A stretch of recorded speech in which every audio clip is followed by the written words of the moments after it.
હવે નારદજી હાથ જોડીને ભગવાન વિષ્ણુજીને કહે છે, વિષ્ણુ ભગવાન, હું આપની પાસે ક્ષમા માંગુ છું.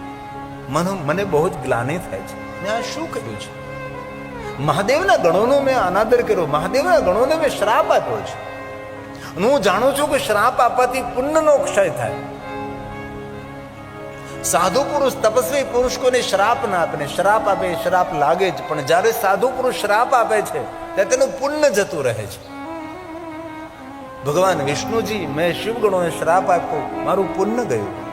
મેં તમારો અનાદર કર્યો ભગવાન, મારા હૃદયમાં સંતાપ જાગ્યો છે. એ સમય ભગવાન મહાદેવના ગણો નારદ પાસે આવે છે. નારદજીને કહે છે, નારદ, ભગવાનની અદ્ભુત લીલા છે. આપે અમને બંનેને કહ્યું કે તમે રાક્ષસ થશો, અમારું કલ્યાણ કરો નારદજી. એ સમયે નારદ કહે છે, તમે એવા પ્રતાપી મહાન બળવાન રાક્ષસ થશો કે તમારે આધીન દેવતાઓ પણ રહેશે. દુનિયાના દરેક દુર્ગુણો તમારામાં રહેશે, પણ તમારામાં એક સદગુણ રહેશે. ભગવાન મહાદેવની ભક્તિથી તમે વંચિત નહીં રહો. અને તમારું નામ રાવણ અને કુંભકર્ણ રહેશે. તેથી રાવણ અને કુંભકર્ણ ભગવાન મહાદેવના ભક્ત રહ્યા છે. દુનિયાના દરેક દુર્ગુણો, પણ એક સદગુણ ભગવાન મહાદેવ તરફ તમને ભક્તિ રહેશે. અને ભગવાન સ્વયં વિષ્ણુજી સુંદર નારણમાંથી નર રૂપ ધારણ કરી શ્રી રામ રૂપે પ્રગટ થશે. અદભુત ભગવાન શ્રી રામ લીલા કરશે અને રામ દ્વારા તમારું કલ્યાણ થશે. નારદજી એવું નથી કહ્યું કે તમારું મૃત્યુ થશે. ભગવાન શ્રી રામ દ્વારા તમારું મંગલ થશે. હવે નારદજી હાથ જોડીને ભગવાન વિષ્ણુજીને કહે છે, ભગવાન, કેટલું મોટું તપ કર્યું મેં. દેવતાઓ ઋષિ મુનિઓ મારો જય જયકાર કરતા હતા,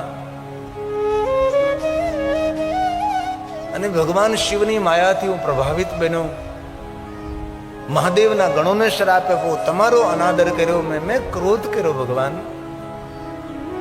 અને ક્રોધ કરવાને કારણે મારા હૃદયમાં સંતાપ જાગી રહ્યો. હવે સંતાપમાંથી વિશ્રામ કેવી રીતે મળવો? અને ક્રોધ બીજું કાંઈ ના આપે, ક્રોધ હંમેશા સંતાપ આપે છે. ક્રોધ સંબંધોને બગાડે છે. તેથી ક્રોધના આવેગ ઉપર સંયમ રાખવો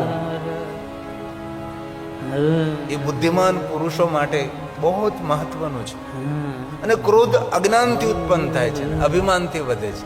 ઘણા માણસો વાતમાં એટલો ક્રોધ કરી નાખે, કઈ જરૂરી ન હોય તો પણ ક્રોધ કરે. ક્રોધ તો હર વ્યક્તિને આવે છે, પણ ક્રોધ ઉપર સંયમ. અને ક્રોધ ક્યારે આવે? કાં આપણો કોઈ અપરાધ કરતો ત્યારે ક્રોધ આવે, કાં એ આપણું ધાર્યું ન કરતો ત્યારે ક્રોધ આવે. આપણે જે પ્રમાણે કરવા ધરતા હોય એ માણસ એ કરી ન શકે ત્યારે એના પર અણગમો થાય. આપણને એના પ્રત્યે આપણે એક એવો ભાવ પ્રગટ થાય કે આની પાસેથી કઈ રીતે કામ લેવું. અને ક્રોધને કટુ વાક્યો સાથે ઘનિષ્ઠ સંબંધ હોય છે. અને ક્રોધ વિવેકનો જળમૂળમાંથી નાશ કરે છે. અત્યંત ક્રોધી વ્યક્તિ આંખ હોય તો પણ તેને અંધ સમજવું. ક્રોધનું તોફાન નમ્રતા, વિનમ્રતા, સરળતા, વિવેકની હત્યા કરનારો હોય છે. અને ક્રોધને જીતવા માટે એક જ સાધન છે, મૌન. અને જ્યારે ક્રોધ આવે ત્યારે મૌન રહેવું હિમાલય પહાડ ઉખડવા જેટલી સામર્થ્ય જોઈ. હવે નારદજી હાથ જોડીને કહે છે, ભગવાન શ્રી હરિ, ભગવાન વિષ્ણુ, મને તમે કેમ માર્ગદર્શન કરો, હું શું કરું? હવે મારા હૃદયમાં સંતાપ જાગી રહ્યો છે, મને ઉદ્વેગ થાય છે, અંદરથી મને અણગમો થાય છે, મને અંદરથી ભય લાગે છે. ત્યારે ભગવાન વિષ્ણુએ બહુ સુંદર વાત કરી. ભગવાન વિષ્ણુએ કહ્યું કે નારદજી, જ્યારે પુણ્યનો ક્ષય થાય ને, ત્યારે ભય, ઉદ્વેગ અને તાપ અને સંતાપ ઉભા થાય છે. તમારી પાસે તપ ઘણું હતું, પણ તમે શ્રાપ આપીને તમારા તપને પૂર્ણ કર્યું.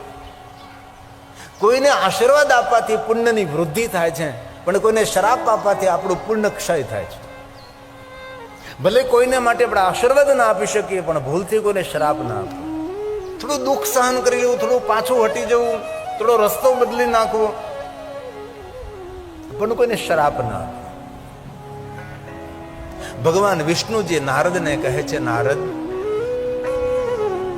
જ્યારે જ્યારે ઋષિમુનિઓ બીજાને શ્રાપ આપ્યા છે, ઋષિમુનિઓ હંમેશા હિમાલય પહાડમાં તપ કરવા માટે જતા રહ્યા છે. અગર દરેક ઋષિમુનિઓ જાણે છે કે જ્યારે કોઈને શ્રાપ આપીએ ત્યારે પુણ્યનો ક્ષય થાય અને પુણ્ય વગરનું જીવન એ શરીરમાં આત્મા વગરનું જીવન હોય છે. ભગવાન મને માર્ગદર્શન કરો, હવે હું શું કરું? ત્યારે ભગવાન વિષ્ણુજી નારદજીને કહે છે, નારદ, સંતાપમાંથી મુક્ત થવા માટે એક જ માર્ગ છે, ભગવાન શિવને યાદ કરો. હવે ભગવાન વિષ્ણુજી નારદજીને શિવ ભક્તિનું માર્ગદર્શન કરે છે. સર્વ શ્રુતિ શ્રુતમ શૈવમ મંત્ર જપક ષડક્ષરમ. આ ભગવાન વિષ્ણુજી નારદજીને કહ્યું છે, નારદજી તમે આદિ મંત્ર, મૂળ મંત્ર, મહામંત્ર, શ્રેષ્ઠ મંત્ર, સર્વોપરી મંત્ર, દુનિયાનો જે મહામંત્ર છે આનો જાપ કરો નારદજી. તો નારદજીને પ્રશ્ન થયો કે શ્રેષ્ઠ મંત્ર, સર્વોપરી મંત્ર, મંત્રોનો મંત્ર, આદિ મંત્ર, મૂળ મંત્ર, મહામંત્ર વળી કયો હોઈ શકે છે? જે મંત્રનો મહિમા વેદ પુરાણ નિરંતર ગાય, સર્વશ્રુતિ શ્રુતમ, જે શિવજીનો મંત્ર છે, જે વિશ્વના દેવતાઓ નિરંતર જે મંત્રનો મહિમા ગાય, એ મંત્ર કયો? ભગવાન વિષ્ણુ બોલ્યા છે. ત્યારે નારદજી કહે છે, નારદ કહે, ભગવાન વિષ્ણુજી આપના મુખમાંથી પ્રગટ થાય એ મંત્ર કયો? ત્યારે સ્વયં ભગવાન વિષ્ણુજી કહે છે, નારદ સરળ મંત્ર છે, શ્રેષ્ઠ મંત્ર છે, સર્વોપરી મંત્ર છે. અને ભગવાન વિષ્ણુ બોલે છે, સર્વ શ્રુતિ શ્રુતમ શૈવમ મંત્ર જપ ષડક્ષરમ મંત્ર જપ ષડક્ષરમ. જે મંત્રના અક્ષરો 6 રહેલા છે, જે આદિ મંત્ર છે, જે મૂળ મંત્ર છે, મહામંત્ર છે, સાંભળવામાં બોલવામાં અતિ સરળ છે. જે મૂળ મંત્ર છે, જે મંત્રનો મંત્ર છે, જે મહામંત્ર છે,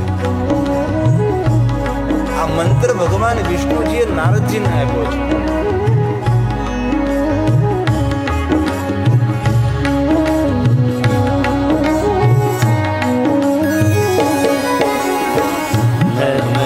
શિવાય નમઃ શિવાય નમઃ શિવાય નમઃ શિવાય નમઃ શિવાય નમઃ શિવાય નમઃ શિવાય નમઃ શિવાય નમઃ શિવાય નમઃ શિવાય નમઃ શિવાય. આદિ મંત્ર છે, મહામંત્ર છે, મંત્રોનો પણ મંત્ર છે. દરેક મંત્રનું ઉદ્ગમ સ્થાન છે, દરેક મંત્રનું જન્મ સ્થાન છે. જપે પંચાક્ષરમ સર્વ સિદ્ધિ લવે. દુનિયાની દરેક સિદ્ધિઓને આપનારો મંત્ર પંચાક્ષર મંત્ર છે. નમઃ શિવાય ને પંચાક્ષર મંત્ર કહેવાય છે. ઓમ સાથે જોડવામાં આવે તેને ષડક્ષર મંત્ર કહેવાય છે. અને ઓમ વગર તો દુનિયાના દરેક મંત્રો અધૂરા છે. પછી દેવનો મંત્ર હોય, દેવીનો મંત્ર હોય, કે મહાદેવનો મંત્ર હોય, કે મહાદેવીનો મંત્ર હોય, જ્યાં સુધી મંત્રની સાથે ઓમને જોડવામાં ના આવે ત્યાં સુધી મંત્ર તો અધૂરો છે. તેથી ભગવાન વિષ્ણુએ કહ્યું સર્વ શ્રુતિ શ્રુતમ શૈવમ મંત્ર જપક ષડક્ષરમ. પંચાક્ષર નહીં, પંચાક્ષર સાથે ઓમને જોડીને આપ મંત્ર જાપ કરો. ઘણીવાર પ્રશ્ન એવો થાય કે વિષ્ણુ ભગવાને અન્ય મંત્રો કેમ ના આપ્યા? સપ્તકોટી મહામંત્રે આ દુનિયામાં 7 કરોડ મહામંત્ર છે. તો 7 કરોડ માંથી અન્ય મંત્ર ભગવાન વિષ્ણુજીએ નારદને શા માટે નહીં આપ્યો? મોટો પ્રશ્ન છે. પણ હંમેશા સાધુ પુરુષ, મહાપુરુષ, વિષ્ણુ ભગવાન તો શ્રેષ્ઠ દેવતા છે, દેવોત્તમ, સર્વોત્તમ, નરોત્તમ, પુરુષોત્તમ. ભગવાન વિષ્ણુજી નારદજીને સરળ માર્ગ દેખાડે અને સાચો સાધુ એનો કે પોતાના સાધકને સીધો માર્ગ દેખાડે અને સરળ માર્ગ દેખાડે. અહીં ભગવાન વિષ્ણુજી નારદજીને કઠિન માર્ગદર્શન આપી શકતા હતા, પણ ભગવાન વિષ્ણુજી નારદજીને કઠિન માર્ગ ન આપ્યો, સરળ માર્ગ બતાવ્યો.